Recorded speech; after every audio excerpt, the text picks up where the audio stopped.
శ్రీ గురుభ్యో నమః. భగవాన్ రమణ మహర్షి గారి అమృతవాహిని. కామం ఇంద్రియాలలోను, మనస్సులోను, బుద్ధిలోను అంతటా వ్యాపించుంటుంది. కామము నీకు శత్రువు కాదు, బుద్ధిమంతులకు, సాధకులకు అది శత్రువు. మానవుని స్వభావంలో దేహము నేను అనే తలంపు ఉన్నంత లోతుగా ఏ తలంపు ఉండదు. దీని అందానికి గౌరవాలు కావాలి, సన్మానాలు కావాలి, స్వర్గానికి వెళ్తాను అంటుంది. స్నేహాలు, బంధుత్వాలు మాయ యొక్క కల్పితము. చిన్న మనస్సు, అభివృద్ధి చెందిన మనస్సును అర్థం చేసుకోలేదు. ఒకవేళ ప్రయత్నం చేసినా తప్పుగా అర్థం చేసుకుంటుంది. దొంగవాడు దొంగతనం చేసేటప్పుడు తేలుకుట్టిన గొడవ చేయడు, చేస్తే పట్టుబడి బాధల్లో పడతాడు. అలాగే ప్రతి కుటుంబంలోనూ పేచీలు ఉంటాయి. దాన్ని బయటకు చెప్పుకోరు, చెప్పుకుంటే గౌరవం పోతుందని. కానీ దానికంటే అహంకారం పెట్టే బాధలు అధికంగా ఉంటాయి. కాలము, కర్మ, పుట్టుక, చావు మనస్సులోనే ఉంటాయి. నా గురించి ఏమనుకుంటున్నారు అనేది అహంకారమే. అలా అది కంగారు పడుతుంది. అలా అనుకునే కొలది అహంకారం నశించదు. నీటిలో కనిపించే ప్రతిబింబం కదులుతుంది, గట్టు మీద ఉన్న నీ రూపం కదలదు. అలాగే నీకు లాభ నష్టాలు వచ్చినప్పుడు అహంకారమే కదులుతుంది, నీలో ఉన్న చైతన్యం కదలదు. నీవు చైతన్యానివి. నీకు ఈ రహస్యం అర్థమైతే మనస్సు వెంటనే పడిపోతుంది. ఇష్ట అయిష్టాల తలంపుల రూపంలో వస్తాయి. అవే బంధాలు. ఎముకలు, కండరాలు లేకుండా దేహం లేదు, తలంపులు లేకుండా మనస్సు లేదు. అహంభావన ఉంటే మనిషి, అది లేకపోతే మహర్షి. ఏ పనైనా సరే నీ ద్వారా జరిగితే ఆ సంకల్పము దేవునిది, పరికరాలు ఆయనవే, శక్తి ఆయనదే, చేసింది ఆయనే. నీవెక్కడున్నావు? చేసిన పని నేను చేశాను అని గుర్తు చేసేదే అహంకారము. కారణం దానికి ఆహారం అదే కాబట్టి. మీకు దేహం నేను అనే తలంపు ఉంది. వాడే నాయకుడు. వాడే ఇతర తలంపులకు అన్నిటినీ చేర్చిపెడుతూ ఉంటాడు. వాడి వెనకాలే ఇతర తలంపులన్నీ వస్తూ ఉంటాయి. ఆ నాయకుడిని చంపేయండి, మిగతా వారంతా చెల్లా చెదరైపోతారు. ఆకారాలు, వికారాలు, జనన మరణాలు ఇవన్నీ ఆ నాయకుడిని బట్టి వస్తున్నాయి. వాడిని చంపితే నీవు లేవు, నేను లేను, జన్మలు లేవు, ఏమీ లేవు. ఎవరూ లేకపోతే ఉన్నదేదో ఉంటుంది అంటారు భగవాను. కుంజస్వామి భగవాన్తో, నేను ఒక ఆశ్రమానికి వెళితే మీది ఏ ఆశ్రమం, భగవాన్ బోధ ప్రత్యేకత ఏంటి అని ఏదో అంటున్నారు. కాబట్టి నేను పాండిత్యం సంపాదించి మీ పేరు అంతటా వ్యాప్తి చేస్తాను అన్నాడట. అందుకు ఆయన, ఒరే కుంజు, నీవు మాయలో పడుకురా, ముందు తపస్సు చేసి సిద్ధి పొందు, అప్పుడు నీ మాటకు ఫలితం ఉంటుంది అన్నారట. ఇంట్లో వ్యతిరేకత లేకపోతే కొందరికి జరుగుబాటు కోపం ఉంటుంది. ఆ కోపం వారికి ఎక్కువైపోతుంది. దాంతో పరుషవాక్యాలు మాట్లాడతారు. పనికిరాని నాసిరకం తలకాయలు గొప్ప గొప్ప మాటలను తిరస్కరిస్తాయి అన్నారు ఐన్స్టీన్. గాలి వీయకపోతే చెట్టు ఆకులు కదలవు. అలాగే నీకు ఇష్ట అయిష్టాలు లేకపోతే నీ మనస్సు చలించదు. పండితుడైనా పామరుడైనా అహంకారము సంతృప్తి కోసమే జీవిస్తాడు. శరీరాన్ని మనస్సే కల్పించుకుంది.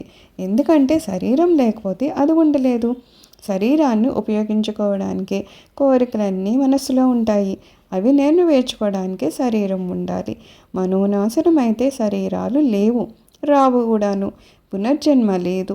బోధ అంటే ఒక్క ఆత్మజ్ఞానానికి సంబంధించిందే బోధ. మిగిలిందంతే బాధే. మనస్సుకు పొంగు వస్తే స్వరూపానికి దూరం అవుతావు.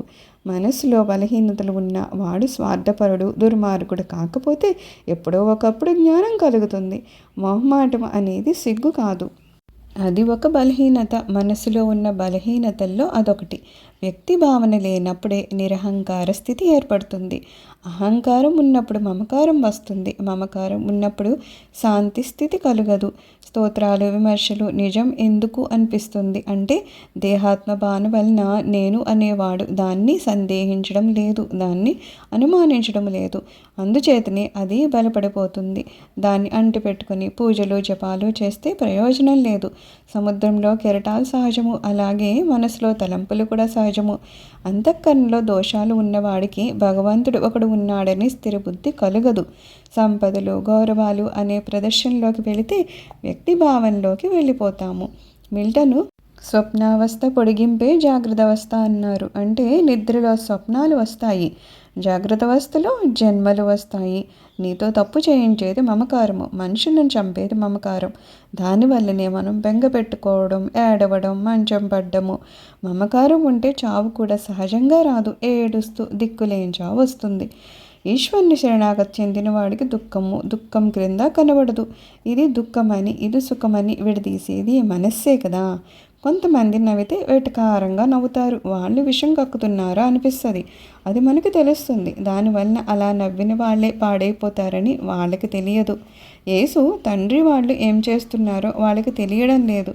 వాళ్ళని క్షమించి ఆశీర్వదించు అంటారు. దాన్ని మనం కూడా అలవర్చుకోవాలి. మనల్ని హేళన చేసేవారిని చూసి మనం జాలిపడాలి. ఈ దేహమే నేను అనుకునేవాడే నరకాసురుడు. వాడు చావకుండా నీకు ఆత్మజ్ఞానం వచ్చే అవకాశమే లేదు. నేడు టీవీల్లో ఉపన్యాసాలు ఇచ్చేవారు ఆత్మజ్ఞానం లేకుండానే ఆత్మానుభవాన్ని చెప్పేస్తున్నారు. దాన్ని కొన్ని క్షణాలైనా అనుభవించి చెప్పాలి కదా. జ్ఞాని అనేకంలో ఏకత్వాన్ని చూస్తాడు, అజ్ఞాని ఏకత్వంలో అనేకత్వాన్ని చూస్తాడు. నేను లేనప్పుడు బెంగేంటి? బుద్ధి శుద్ధిగా ఉన్నప్పుడు ఎంత దుఃఖం వచ్చినా భరించగలము. మనస్సు మనకి నౌకరుగా ఉంటే మనం ఎలా చెప్తే అలా వింటుంది. అదే యజమాని అయితే మనల్ని తొక్కేస్తుంది. పదవి అనేది 100కి 100 అహంకారమే. ఆత్మస్థుతి, పరనింద ఇవి రెండు కూడా పెద్ద రోగాలు. మన అహంకారానికి పొగడ్తద్దు, 10 నైవేద్యాలు అవసరము. అహంకారం మంచి మాటలను అంగీకరించదు. ద్వితీయం ఉన్నప్పుడు రాగద్వేషాలు తప్పవు. నేనును విడగొట్టుకోవాలి. నేను ఎవడ్ను అనే విచారణ ద్వారా దేహం నేను అనే తలంపుకే నేను చనిపోతున్నాను అనే తలంపు వస్తుంది. నిద్ర నీ మనస్సు యొక్క కల్పితమే. విషయాలే మాయ. లేని దానిని ఉంది అనుకుంటున్నావు కాబట్టి ఆ నేనుకే బాధ. ఆ నేను లేదని తెలిస్తే ఉన్నదొక్కటే. మన అవసరాలకు మించి వచ్చే సంకల్పాలు అన్నీ మనస్సు కల్పించినవే. మనస్సులోకి ఏ గుణాలు వచ్చినా అవి దేహం మీద ప్రతిబింబిస్తాయి. వివేకానంద, మిత్రమా, ఆత్మను దుఃఖపెట్టే శక్తి ఈ ప్రపంచంలో ఉందా? నిజమైన గందరగోళం అయ్యే పరిస్థితి వస్తుందా? ఈ ప్రపంచం ఏమీ లేని దానికి ఎందుకు గందరగోళపడుతున్నావు? అన్నీ ఊరికే కల్పించుకుంటున్నావు. ఈ భూమి మీదకు వచ్చిన పని మర్చిపోతే దుఃఖంతోనే ఉంటావు. మెలకు వచ్చాక, నేను అనే తలంపు వచ్చాక ఆ పాపం వస్తుంది. కక్షలు, కార్పణ్యాలు వస్తాయి అన్నారు. వ్యక్తి భావనే అన్ని బాధలకు కారణమవుతుంది. మనం పెద్ద పెద్ద కథలు కడుతున్నాం, కానీ మనస్సు చిన్నదిగా ఉంటుంది. కోరిక కూడా మనస్సు పరిగెడుతుంది. మనస్సు బలహీనంగా ఉంటే విచారణ వస్తుంది. మానసిక పరిస్థితులు నిలువవు. అవిద్య వలన, అజ్ఞానం వలన రాగం పుడుతుంది. అహంభావం వేరు, ఆత్మవిశ్వాసం వేరు. సర్వం శ్రీ గురుచరణ అరవిందార్పణమస్తు. లోకా సమస్తా సుఖినో భవంతు. ఓం శాంతి శాంతి శాంతి.